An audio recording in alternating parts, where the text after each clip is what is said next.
Hey there everybody, it's Wayne D. Welcome to the website, WayneD.com. And we're looking at my favorite player, Tiger Woods. Hoping he can make a comeback here. This is a new swing here on the left. And we've got an old swing from 2000.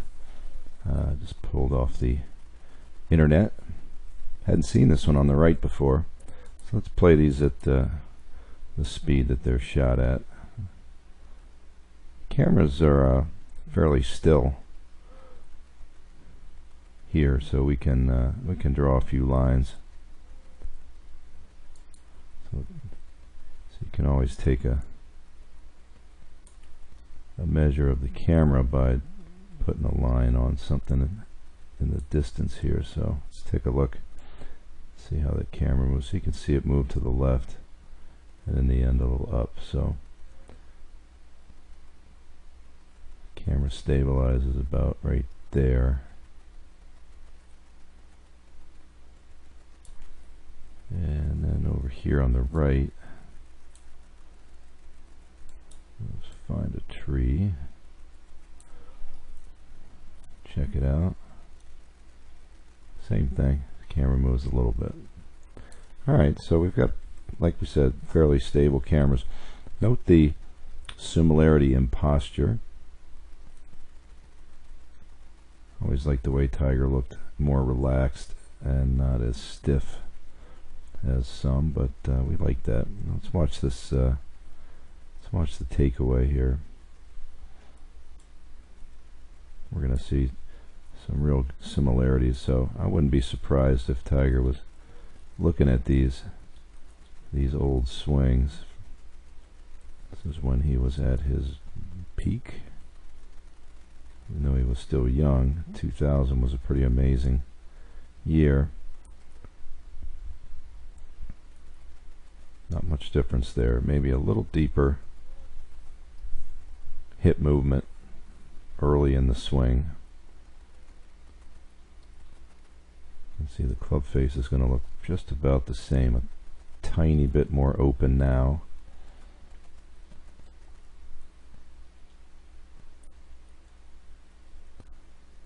So when we get to P3, you can see again, you know, these swings look remarkably similar. The right arm is definitely well in front. The hands may be a touch deeper here on the left, but not much.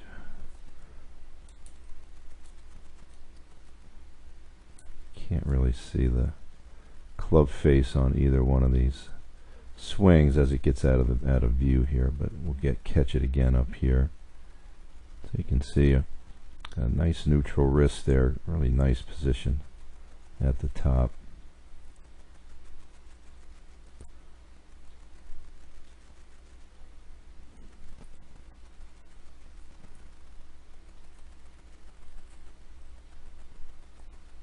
So a little longer swing, got a little more mobility up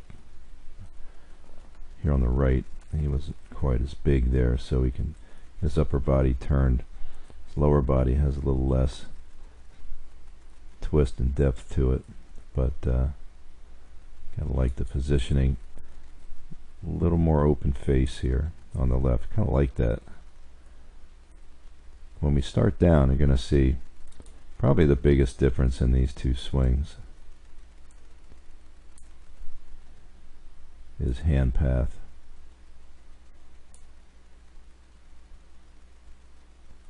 So you can see the grip.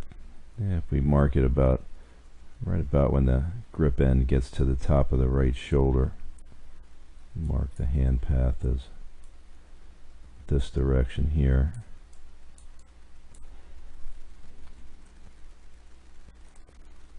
Now we're going to take this one.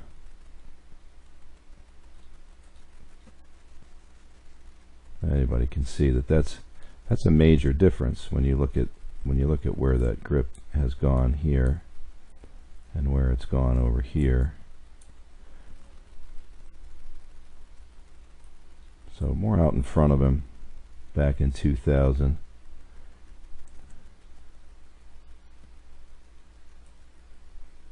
see it takes just a little bit longer for the left knee to disappear here on the left than it does on the right. So the hips are faster.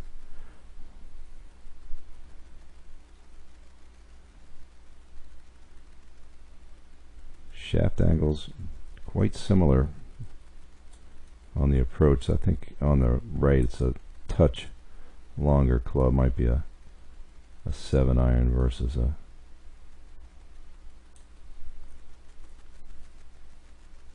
9-iron. See the club coming down on top of the forearm. It's interesting on this one how the club looks to be slightly behind him. It's pretty close to being just about right here, so that's a nice thing to see. That club out on his hands there.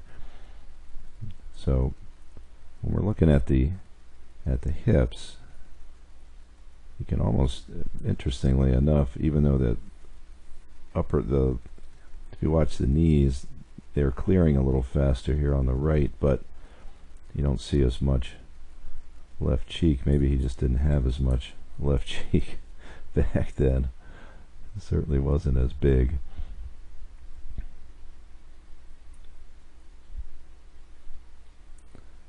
The release is definitely a leftward release. So maybe he was, really don't know, he might have been trying to hit a draw here, because he always said that he drew it with his hands. So you can see the face is a little more over here on the left.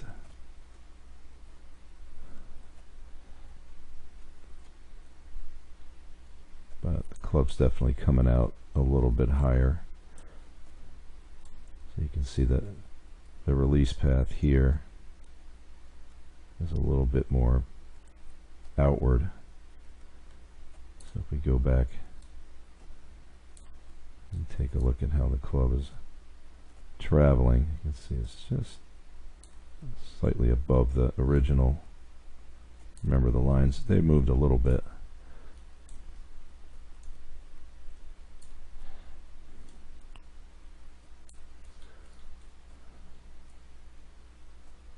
Like that.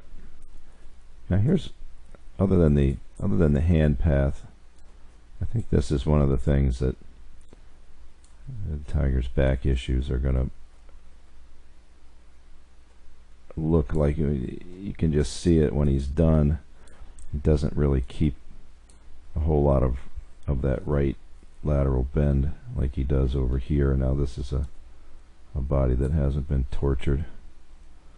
So a big difference there. And when we draw the hips, we know that he's going to stay in this thing a lot better.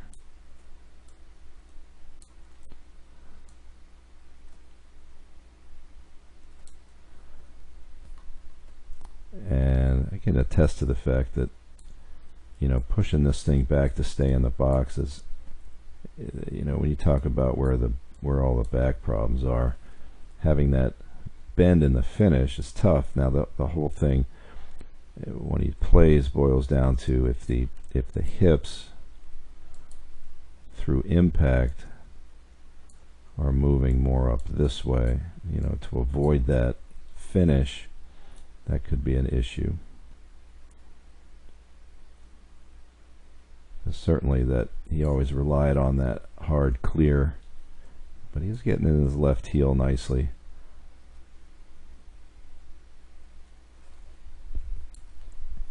So he almost has to let that release happen and not maintain as much side bend. We'll just see if that affects his ball striking, but certainly he's always had one of the great swings.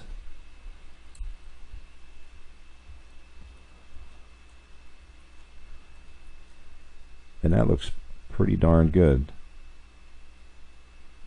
So I'm encouraged, and you know, I know everybody's pulling for him.